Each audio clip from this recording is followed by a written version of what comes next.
Hola, bienvenidas y bienvenidos a esta clase número 10. En esta clase el contenido a ver y relatar será la continuación de simbología de plano arquitectura. Y también, al finalizar el video, realizaremos el ejercicio número 2, así que atento a las indicaciones que están en la plataforma. En la clase pasada alcanzamos a ver algunos elementos que componen nuestra planta de arquitectura. Vimos línea de eje, vimos muros o tabiques, vimos puertas y ventanas, nombre del recinto y mobiliario, vimos los achurados en las zonas húmedas, vimos los niveles de piso y en esta clase número 10 lo que veremos será escalera. Vamos a volver a señalarlo con la letra G, la definición y la representación de la escalera. Veremos también en detalle la definición y características principales de la línea de cota, ya antiguamente nombrado acotar, hoy en día dimensionar. Veremos también la letra I, estas líneas de corte o de sección, que reciben el nombre de líneas de corte. Y la letra J la volvemos a recalcar como la línea de proyección. En este caso, vuelvo a reiterar, la proyección con línea de trazos de elementos, aristas o contornos no visibles. En este caso, la proyección de una cubierta.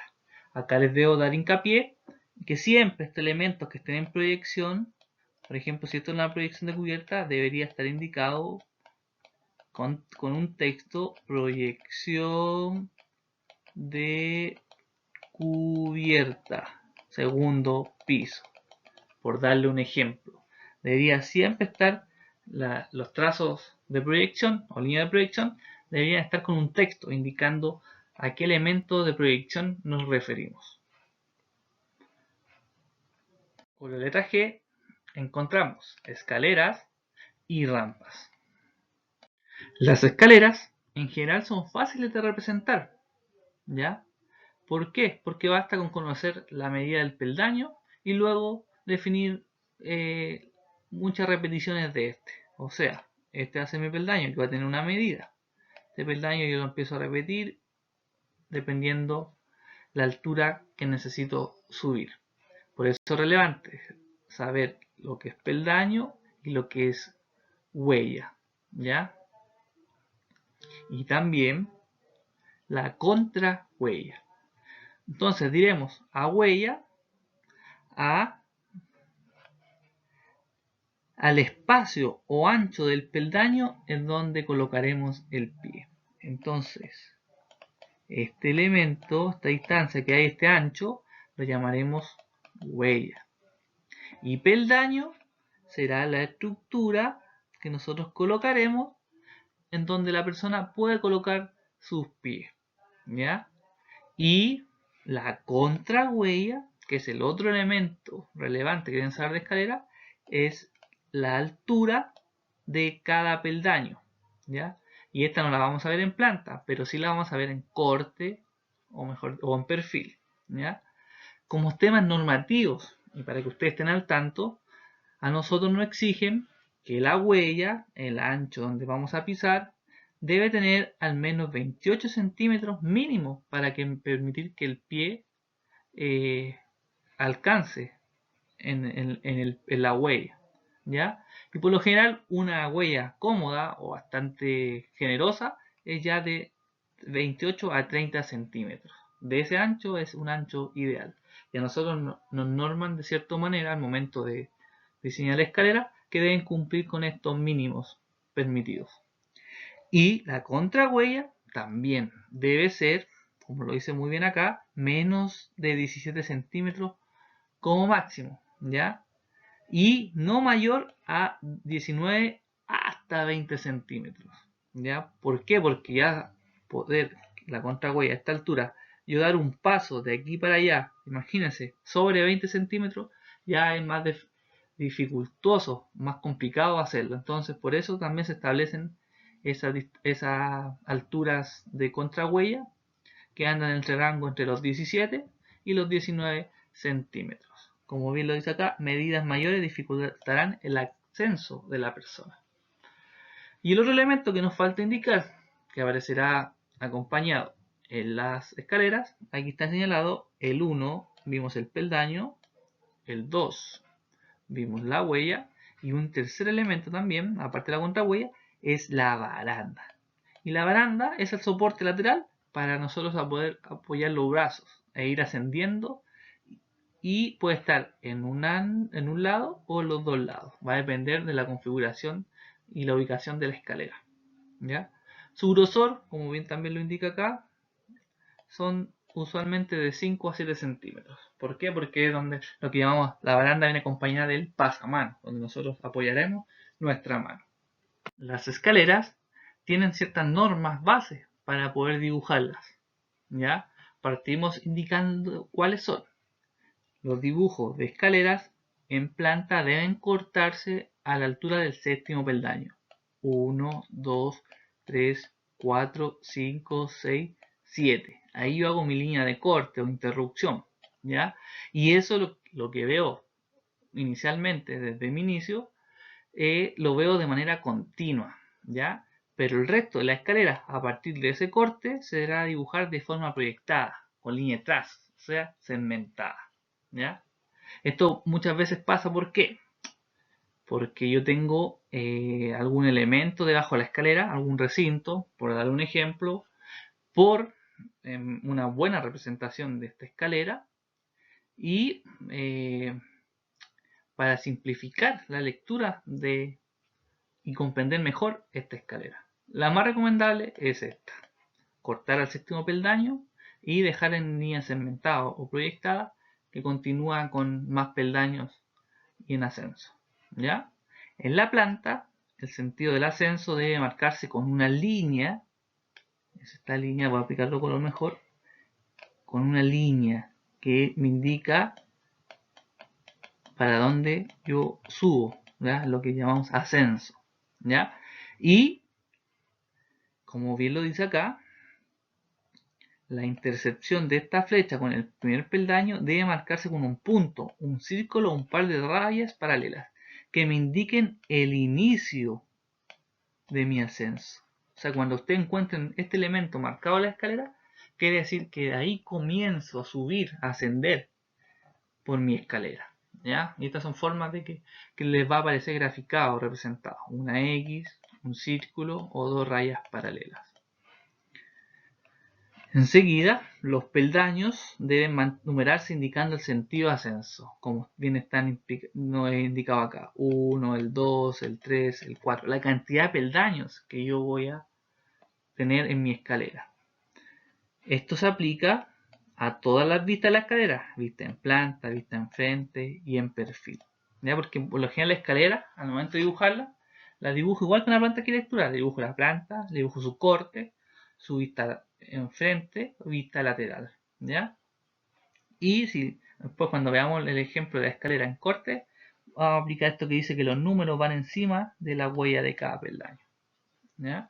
Y por último, en la planta, la escalera en el piso final generalmente se ve de forma completa, sin proyecciones de ningún tipo. O sea, en la planta del primer piso yo voy a ver mi escalera con este corte en el séptimo peldaño, donde voy a ver continuo del 1 al 7, y de ahí en adelante, del 8 al 14 en este caso, lo voy a ver con línea segmentada en un primer piso. Pero en un segundo piso, o el piso final, yo voy a ver mi escalera dibujada sin la línea de corte, interrupción. Ahí no va mi línea de corte. ¿Por qué? Porque esta escalera se ve completa. Yo desde arriba, imaginando lo mismo de lo que está más cerca, está más lejos, yo lo que estoy viendo desde mi planta, segundo piso, por ya darle un ejemplo directo, lo voy a ver mi escalera de manera completa, compacta, sin esta línea de segmento. Solo se va a dibujar de esta manera en el primer piso. Eso también deben tenerlo claro. ¿Ya? Enseguida tenemos tipos de escaleras. Como bien pueden ver, una escalera recta, nuestro inicio está marcado, nuestra flecha de ascenso, y los peldaños. En este caso no están enumerados los peldaños porque son ejemplos de tipos de escalera. Otro ejemplo, la escalera en L. Nuestro inicio, nuestra flecha de ascenso. ¿Ya? Y aquí apliquemos lo que hablamos recién. Aquí estaríamos viendo estas escaleras de un nivel superior al primer piso. ¿Por qué? Porque la estamos viendo de manera continua, sin nuestro corte. ¿Ya? Entonces, para estos casos puntuales, aplica ese criterio. Otro ejemplo de escalera en L, en donde tengo mi descanso. Recordar que estos peldaños de mayor tamaño los denominamos descansos. En este caso, el descanso lo dividimos en dos para aprovechar y ganar espacio en el desarrollo de la escalera. Acá, en este caso, nuevamente marcamos el inicio, la flecha de ascenso, pero dividimos nuestro descanso en 3 peldaños para ganar desarrollo de la escalera. Y lo que ustedes ven por lo general en los proyectos particularmente comunes y de mejor desarrollo son los descansos más solidarios, que es solo un descanso donde yo voy subiendo, llego acá y tengo todo este espacio para después seguir ascendiendo. ¿Ya? Otro ejemplo de escalera en U. Particularmente esta escalera la van a encontrar en edificios de departamentos, en edificios públicos, ¿ya? ¿Por qué? Porque su desarrollo es compacto y nos simplifica algunas resultantes arquitectónicas, particularmente, ¿ya? Aquí, fíjense, uno identifica el tiro que ahí yo parto y acá yo llego. En este caso, mi descanso está particionado con más peldaños y acá, este otro ejemplo, subo por acá, llego, pero mi descanso es más solidario, es completo en esa trama. Y por último, otra escalera es de tipo espiral o caracol. Esta escalera se ha dejado usar mucho por la complejidad que tiene en ascender, ¿ya? Muy estrecha, porque algunos la realizan de medidas muy pequeñas, pero fue muy útil en cierto periodo y me simplifica un problema de arquitectónico en el sentido de dónde ubico la escalera. Ustedes deben entender que lo más complejo, y por eso hacer un baño, una cocina, una escalera, podrían ser solo un proyecto, porque ubicar la escalera en un proyecto de arquitectura, claro, tiene que ver mucho con el diseño y la estrategia del arquitecto, pero también es un tema en el sentido del desarrollo que va a tener, la cantidad de peldaños y la forma que va a tener. Entonces, deben entender que es complejo el desarrollo de escaleras en el aspecto de la arquitectura como desarrollo. Pero por eso están estos tipos de desarrollo de escaleras. Acá el ejemplo de cada una de las escaleras vistas, pero nuevamente con su planta y la están indicados los peldaños y una vista en perfil y una vista enfrente. Así deberían verla reflejada en, en planta, en perfil o corte o vista frontal. Lo que falta acá es nuestro pasamanos, que es el otro elemento de la escalera, ¿ya? Pero no le damos mayor énfasis porque es un elemento que acompaña en los dos costados de la escalera para yo poder afirmarme y tener mi pasamanos de subida y en ascenso de la escalera. El ejemplo de escalera, esta era recta, esta escalera en L, vista en planta, vista en perfil y vista de frente. Fíjense si le agregamos la baranda, vamos a poner una baranda acá y ahí baranda, ya se le agrega nomás elemento, una escalera en forma de U, la planta, el perfil, la vista de frente, esta sin los peldaños, sin dividir peldaños, esta con dividir peldaños, se cuenta la diferencia que se genera acá, la resolución en vista en perfil, y por último la vista en planta y en perfil de una escalera en caracol. ¿Ya?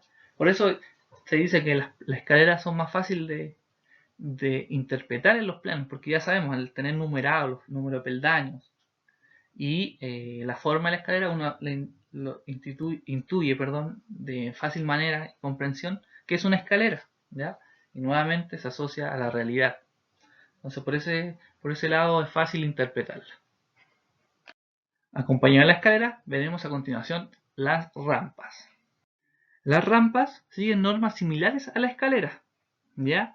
Pero la única diferencia es que no tienen los peldaños, ¿ya? Sino que solo es una superficie en donde se indica que el ascenso, la subida es continua. Aquí está el ejemplo. Mi vista en planta de una rampa, marco nuevamente el inicio y el ascenso con mi flecha, ¿ya?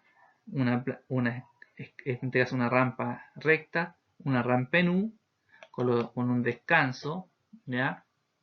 Y debido a que las rampas no tienen peldaños, la altura salvada nos referimos a lo que tenemos que subir, por cada tramo será mucho más baja en comparación a una escalera.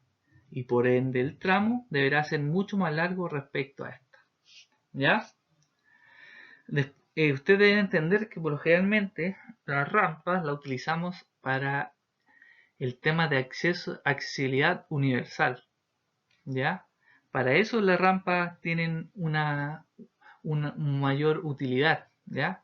Porque permite el ascenso de personas discapacitadas, ya que les será muy difícil hacerlo por la escalera, ¿ya? Entonces, las rampas vienen de cierta manera, a cumplir con esa utilidad, el ascenso de personas discapacitadas, perdón, ¿ya? Eso es relevante que sepan de la rampa.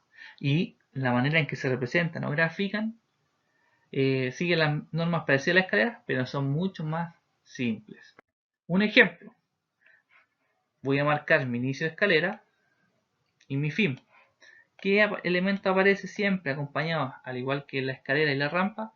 Mi nivel de cota, donde a la altura que al nivel, la diferencia de piso que tengo que estoy y a la cual voy a llegar.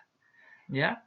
Se la acota por lo general un largo, ¿ya? Y lo que es relevante que debe aparecer como texto acompañado de la flecha de ascenso es la pendiente de mi rampa, ¿ya? La pendiente se define como el grado o ángulo de inclinación de la rampa respecto a mi línea horizontal y se puede expresar en porcentaje. Algunos muy pocas veces lo representan en grados y dependerá del largo de la rampa y la altura a la que asciende el tramo. También, como esto, les vuelvo a reiterar, las rampas se usan para ascenso y la posibilidad de acceso universal de las personas con discapacidad, hay porcentajes establecidos, ¿ya? Que nos permiten dependiendo del largo de la rampa, tener ciertos porcentajes aplicables a estas rampas. Por ejemplo, para un auto, el porcentaje que nos exigen para subir un vehículo es de un 20 hasta un 20% dependiente. En cambio, la accesibilidad universal varía entre el 7%, 8%, hasta un tope de 12%. ¿Ya? Eso lo pueden buscar en la normativa de accesibilidad universal. Pero yo les debo decir que es muy simple de graficar, ¿ya? Acá no vamos a entrar al detalle y calcular los porcentajes ni nada, pero sí son muy fáciles de interpretar en los planos de arquitectura. Con la letra H encontramos el acotado. ¿Qué es el acotado? Hoy más conocido como dimensionado.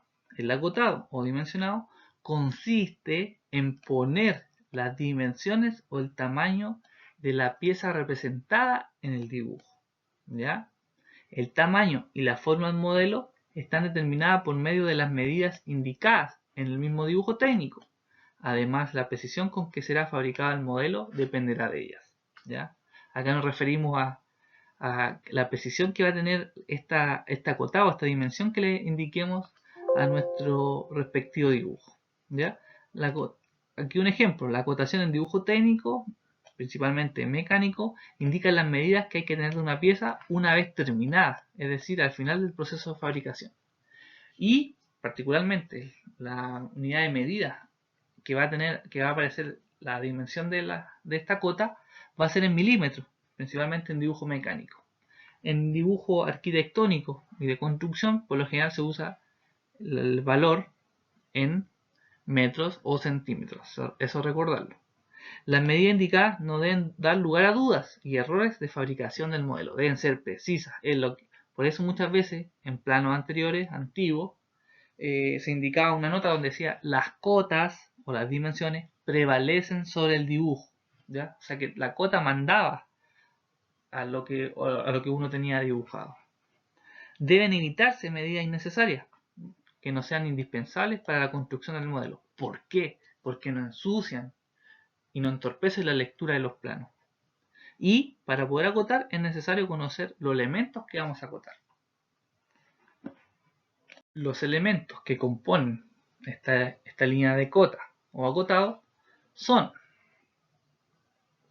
primero, unas líneas auxiliares de cota o referencia cota, que vendrán a ser estas líneas, esta proyección de la arista, muy finas, que me indican que quiero acotar desde este punto a este punto. El segundo elemento que compone mi acotado es mi línea de cota, que vendría a ser la línea en la cual me indica la distancia entre los dos puntos en el dibujo, entre este punto y este. El tercer elemento es la cota, y la cota es la medida dada en cifras. Este número es la cota. Como les mencioné, si trabajamos un dibujo mecánico va a estar en milímetros, como es el caso de esta pieza. Cuando hablamos en construcción o arquitectura, por lo general va a estar en metros o centímetros. Un cuarto elemento que compone mi cota es la flecha o extremo de cota. Esta flecha que aparece en los extremos me indica que el punto que estoy, la distancia que estoy indicando desde acá hasta acá, viene a sellar mi línea de cota, ¿ya? Y también, dependiendo de lo que yo esté acotando, van a aparecer símbolos. En este caso es un símbolo de diámetro. Esos van a ir apareciendo en base al tipo de dibujo, radios, etcétera, etcétera. ¿Ya? Pero deben entender que un acotado lo componen todos estos elementos. Pero en simples palabras, una línea de cota es esta línea que tiene estas líneas auxiliares, estos remates o extremos de cota y mi valor. Mi valor que es la medida dada en cifras. ¿Ya? Por eso, acá vuelvo a reiterar, este valor de la cota la encontraremos en la viñeta, porque ustedes deben recordar que lo primero que deben hacer al interpretar un plano es leer la viñeta y luego abrir el plano para entender lo que ahí está. En la viñeta debe indicar en qué unidad de medida está dibujado su plano, ¿ya? Este número lo pueden encontrar sobre la línea de cota. Algunos cortan esta línea corta y lo ubican acá, y eso va a depender ya netamente de la persona que dibuja el plano. También deben saber que este valor o esta cota, la línea por lo general vamos a hacerla de manera horizontal, pero en caso de que fuera vertical, la cifra va a la izquierda de la línea cota. Fíjense, este es el ejemplo. Si yo acoto en el lado de acá, en el lado izquierdo, debe ir en el lado izquierdo. Al igual, fíjense, acá está el otro ejemplo, lado izquierdo, cuando se acota de manera vertical y de manera horizontal sobre mi línea de cota. Esas son algunas implicancias del acotado. Y volvemos a reiterar, nuestra línea auxiliar de cota, nuestro extremo de cota y nuestra cifra de cota. ¿Ya? Acá, ¿qué señalamos? Que nuestros extremos de cotas pueden ser algunos de estos tipos. En flecha, esto por lo general lo ven en dibujo mecánico, en muy pocas veces, pero puede pasar, lo pueden encontrar en plano de arquitectura. Pero los más cercanos a la plano de arquitectura son esta tipología, este círculo, esta rayita y esta rayita. Estos son los tres ejemplos más claros que ustedes podrían ver en los proyectos de arquitectura. De esta manera, las flechas son por lo general para radios, diámetros y para indicar dibujos mecánicos, piezas de precisión, ¿ya? Y aquí está, sobre nuestra línea de cota, al lado de nuestra línea de cota, si es muy angosto lo que estoy acotando, con extremos de distinta terminación. ¿Ya? Eso es otra cosa relevante que deben saber del acotado. Y si bien la escala puede definir la proporción en que está dibujado el objeto real, las unidades nos determinarán su tamaño real, o sea, las verdaderas dimensiones del objeto. Por eso es relevante saber en qué unidad de medida está acotado, está dimensionado los elementos que aparecen y que estamos acotando. ¿Ya? Puede estar en metros, en centímetros o en milímetros. ¿Ya? Eso es clave que ustedes lo tengan claro. Por ejemplo, acá estoy indicando 4 metros. Acá estoy indicando 40 centímetros. Acá estoy indicando 0,40 metros. ¿Ya? Entonces, por eso es relevante tener claro la unidad de medida en que yo estoy acotando mi plano, mi dibujo. También del acotado deben saber que hay un orden de acotado. Y este orden de acotación partiendo desde los círculos de los ejes hacia la cara de la planta dibujada. Puede ser o suele ser la siguiente. Primero, lo que vamos a acotar son los ejes. ¿Ya? Si hay más de dos ejes, se acota entre cada eje, formando una sola fila de cotas. ¿Ya? La segunda, desde arriba para abajo, la segunda cota es la dimensión general, o sea, el largo o ancho total de mi exterior, de mis muros. ¿Ya? En tercer orden vienen las divisiones principales. Si hay más de un volumen, si hay, por ejemplo, un proyecto que tiene distintos volúmenes, ahí yo coto esto también relacionado al exterior. En número cuarto, o en orden 4, vienen las divisiones o grosores de muro o tabiques, o sea, los interiores. Ahí estoy acotando recintos interiores y espesores o grosores de muros y tabiques. Y por último, una quinta cota, las distancias de puertas y ventanas, o sea, los vanos o aberturas de puertas y ventanas. ¿Ya? Como bien lo dice acá, la idea es que en un plano de planta tengamos al menos 3 o 5 filas de cotas, aunque esto dependerá de cada cara y caso en particular. Yo le hago harto hincapié en que las cotas tienen que ser las precisas y las que nos ayuden a entender y saber las dimensiones de nuestro proyecto. Por eso también no tenemos que evitar que se los llene nuestros dibujos con muchas cotas innecesarias que nos pueden ensuciar y a la vez ser engorrosa la lectura e interpretación de los planos. Por eso acá se sugiere que tengamos entre 3 a 5 filas de cotas, ¿ya? Pero eso va a depender de cada caso en particular. Acá tenemos un ejemplo del orden de acotado. La primera línea de arriba hacia abajo vendría a ser los ejes. Ahí están acotados los ejes, la distancia que hay entre cada eje. Ya sabemos lo que es eje. Ya fíjense, está ubicado en el centro, en esta línea, en la división del espesor del muro. Enseguida acotamos el largo total de mi proyecto. Enseguida, cuando tengo volúmenes, fíjense, la tercera cota, esta, desde acá hasta acá, me indica que tengo esa dimensión, esa cota. Luego, mi siguiente volumen, que tiene ese corte acá, ese quiebre, tiene esa dimensión. Y en tercero, acá. Enseguida, acotamos los espesores de muro y los recintos interiores. Y por último, que no está señalada acá, pero vendría a ser los vanos de puerta y ventana. Esto es otra cota que se le agrega a las plantas. Por eso son entre 3 a 5 mínimo las cotas que deben aparecer. ¿Ya? Entonces, estos son ejemplos de acotados. Y fíjense, son correlativos, son continuas. No son de esta manera, que es lo que se prohíbe. Fíjense, esta lectura es compleja al momento de interpretar el plano. Es difícil saber a qué corresponde cada una. En cambio, si lo hago de esta manera ordenada, yo entiendo y distingo los distintos elementos que estoy acotando. Por eso esta es la que vale y esta es lo que deberíamos evitar y no encontrar planos con esta característica de acotado. Cuando tengamos recintos interiores, ¿ya?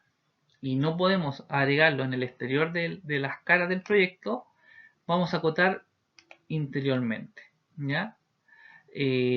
Debemos acotar internamente de manera de no entorpecer los elementos del dibujo y no limitaremos a acotar recintos y áreas específicas. ¿Por qué? Porque el acotado interior es necesario cuando nos faltan cotas que en las caras exteriores no quedaron claras y que son más puntuales para los planos de construcción precisamente.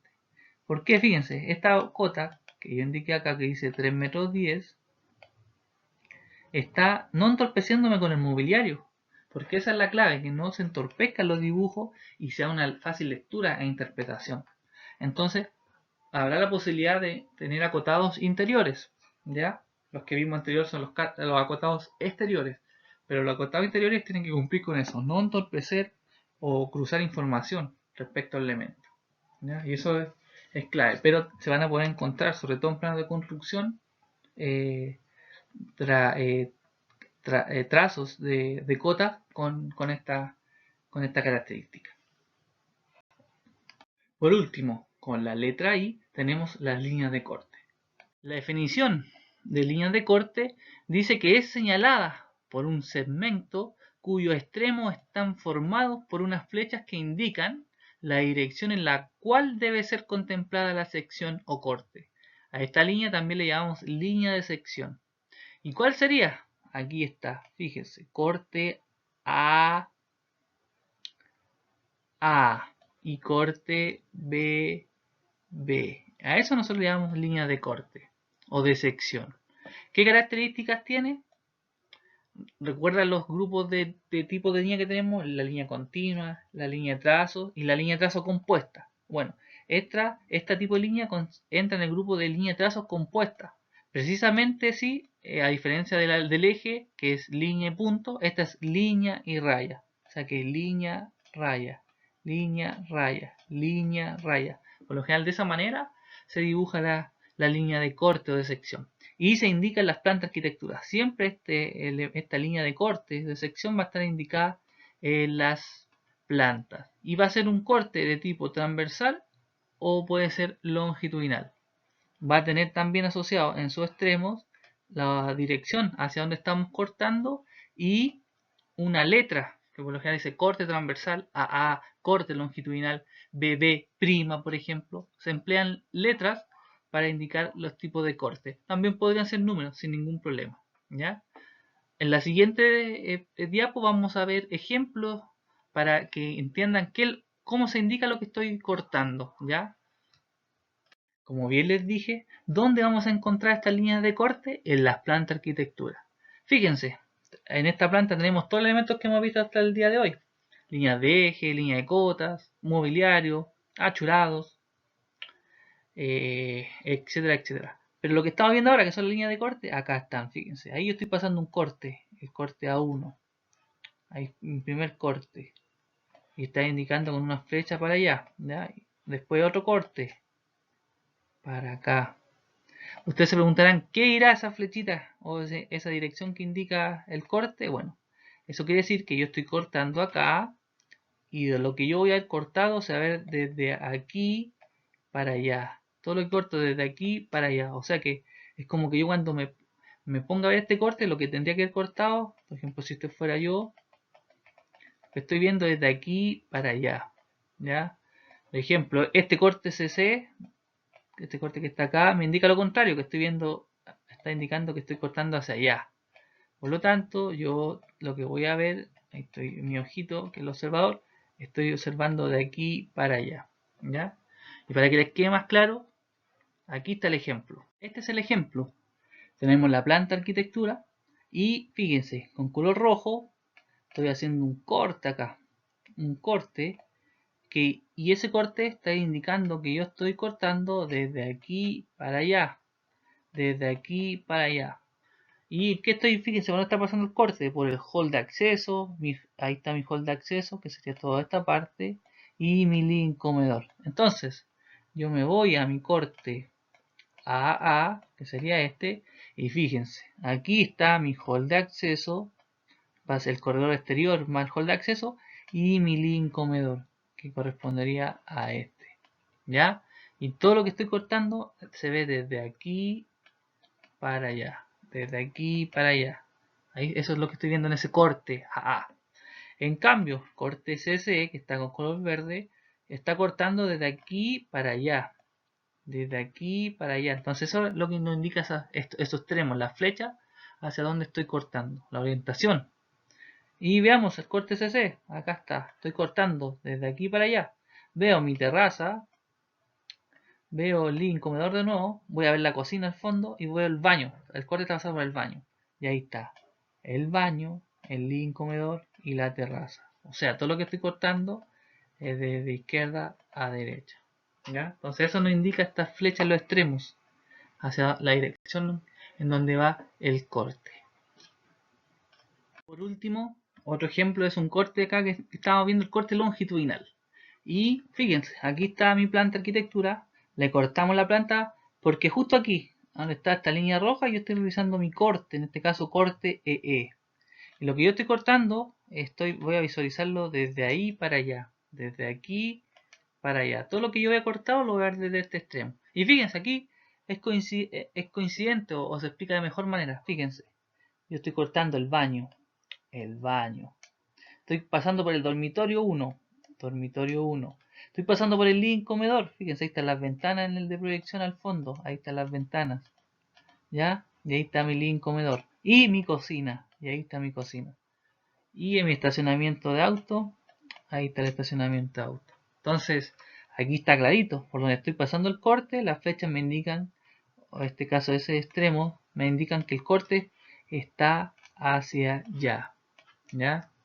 Entonces, eso tienen que tener claro, la claridad y estar consciente por dónde pasa un corte, estas líneas de corte me van a indicar hacia dónde yo estoy cortando, y eso es lo que voy a estar viendo, ¿ya? Así que a practicar, a reconocer estas líneas de corte en los planos, porque recuerden, en las plantas de arquitectura principalmente van a estar indicadas estas líneas de corte.